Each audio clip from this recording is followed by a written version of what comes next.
Greetings, and welcome to Amplified, where we amplify the politics and the policies that are impacting Black and brown communities. I'm Aisha Mills. Yesterday, President Biden and Kamala Harris, Vice President, traveled to Georgia. What the aim was is still a little bit murky to me, but what they did do is make speeches about voting rights at Atlanta University Center.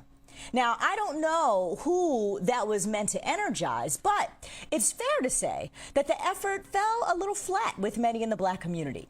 Over the last 24 hours, the president has faced some harsh but justified criticism around his inaction on voting rights. In fact, the Congressional Black Caucus, who's not at all been overtly critical of the administration, also weighed in about a lackluster legislative performance regarding delivering voting rights legislation. Here's the chairperson of the CBC, flanked by multiple members, including heir apparent to the Speaker's gavel, Congressman Hakeem Jeffries.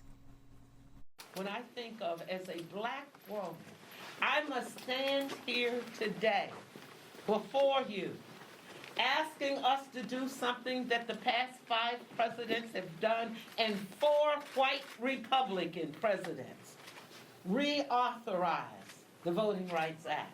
So the real question you should ask yourself is what happened? What happened with this last president that got us to where we are today, that my colleagues will not stand up and pass the Voting Rights Act? Joining me now to give his impression of both the CBC response and Biden on the voting rights tip is Cliff Albright, co-founder of Black Voters Matter. Cliff, welcome to Amplified. It's so great to have you here. Yesterday, President Biden and Vice President Harris were in Georgia making a speech on voting rights, and yet Black Voters Matter wasn't there. You all decided not to attend, as did several other voting rights groups. So start off by telling me about your rationale for not attending that speech. Yeah, hey Aisha, it's so good to be here with you.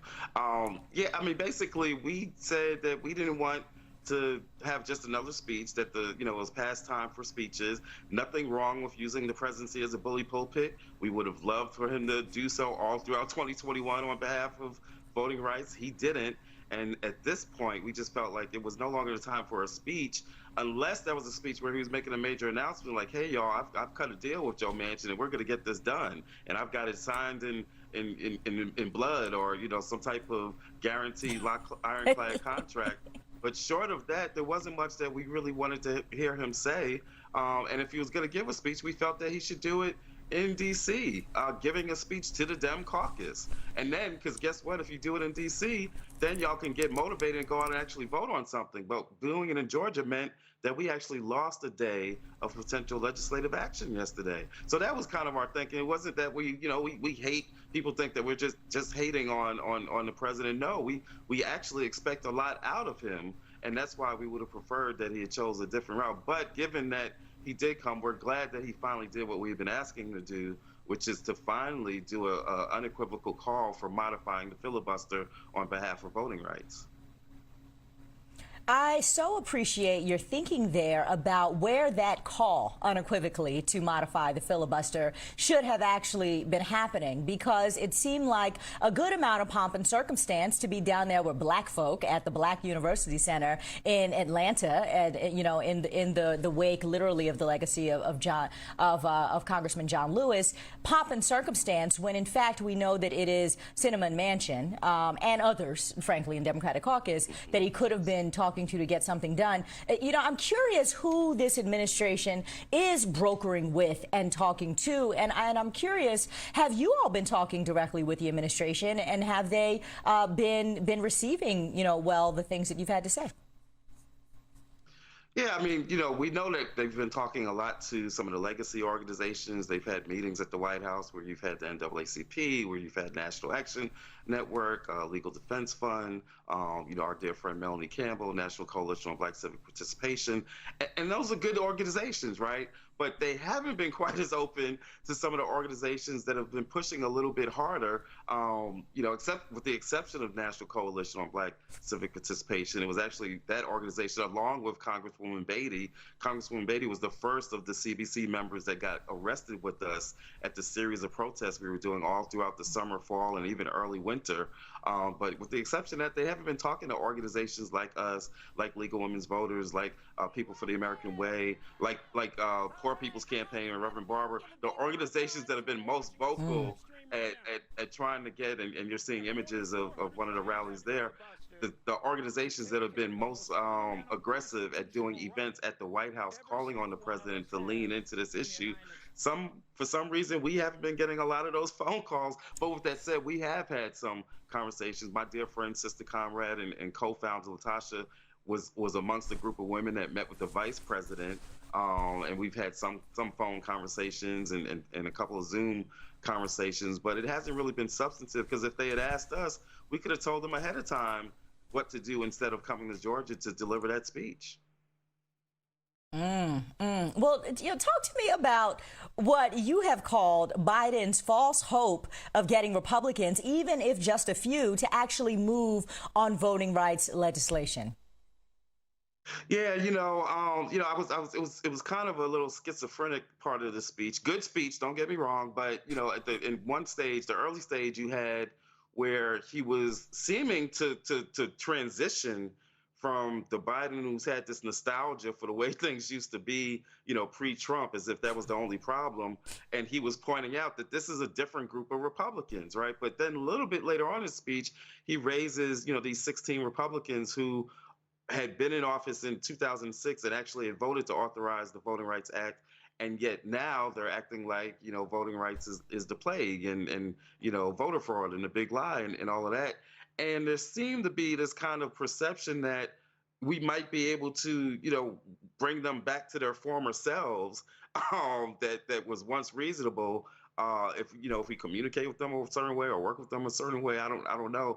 And so, but that's not happening. Those 16 people no longer exist. Their bodies might still be in Congress, in the Senate, but the soul is not the same as whatever it was in 2006 when they voted to reauthorize the Voting Rights Act. That strategy is not, when they show you, we all know, as Sister Maya told us, when they show you who they are, believe them. And so at this point, the strategy has got to be for him to lean into the Democratic caucus, to lean into Manchin and Sinema. And as you suggested, there's some others that have been on the fence. Although the good news is that many of them started to move over towards the end of December. Folks like Angus King and Carper in Delaware and Hassan in New Hampshire, they've come out in just the past few weeks saying that they now support filibuster reform. The two holdouts are Manchin and Sinema. And so that's where the energy has got to be. And we think that if the president fully leans in and follows up that speech with actions, that we can get it done. And there's some good signs coming out. He is going to be going to the Democratic caucus meeting tomorrow, which is what we had said that we would have liked to see him do. He and the vice president are getting on the phones and trying to whip some votes, which is what we've been saying that we wanted them to do. So for all the folks who for months have been telling us, leave him alone, there's nothing more he can do, what we're now seeing is that there actually was something more that they could do. Well, I gotta remind folks that it's important to have an inside game and an outside game. And while there are members of, the legacy organizations and others sitting around the table and talking to the administration and are meeting at the White House, it's important that Black voters matter and others are on the outside dragging them because they need to do something. And to your point, there's always something to be done, as we're starting to see now. I'm curious, though, about, your real perspective about how important it is to end the filibuster. And is ending it something that could actually hurt us later on or hurt the Democrats later on? What's the calculus there? That's a great question. Real quick, on the point that you just made about the inside and the outside, I want to be clear. There's no daylight between us and any of those organizations that, have attended those meetings or that attended the speech yesterday. In fact, Ben Jealous attended, and in your video that you just played was Ben outside of one of those protests. We were sitting around talking before he went on his way to attend and before I went another way not attending. And so there's no daylight between us and any of those organizations. But in terms of the filibuster, here's the deal. We know that Mitch McConnell is ruthless in terms of how he'll use, break the Senate and abuse the filibuster. How do we know that? Because he's already done it. Like, he's already shown us that he will come in, and he ended the filibuster in regards of Supreme Court justices. That's how the former occupant of the White House was able to get 3 Supreme Court justices. So there's no ifs, ands, and buts about what Mitch McConnell might do. It's not like the Democrats somehow, by not using their power, is going to make Mitch McConnell be like, oh, when I come in and have power, I'm gonna be the nice guy. That's not going to happen. The only thing the Democrats are doing by not using their power and modifying the filibuster is making it more likely that Mitch gets power back. It becomes a self-fulfilling prophecy. By not using the power that you have, you create enough enthusiasm gap and low turnout, not to mention that you let these voter suppression bills exist. By not using their power, they are creating the very situation that'll give Mitch McConnell control of the Senate back. And when he gets it back, we are all very clear on what he's going to do with that power. He will not be as shy as the Democrats are to use his power to its fullness. Cliff, I got 30 seconds. What are you guys doing about Manchinima?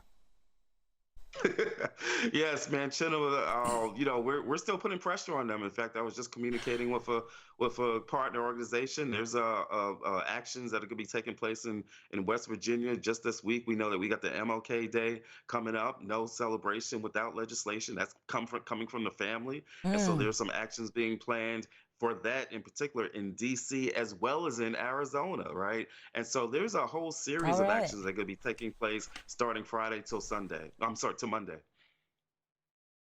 That's good to hear that. Cliff Albright, co-founder of Black Voters Matter.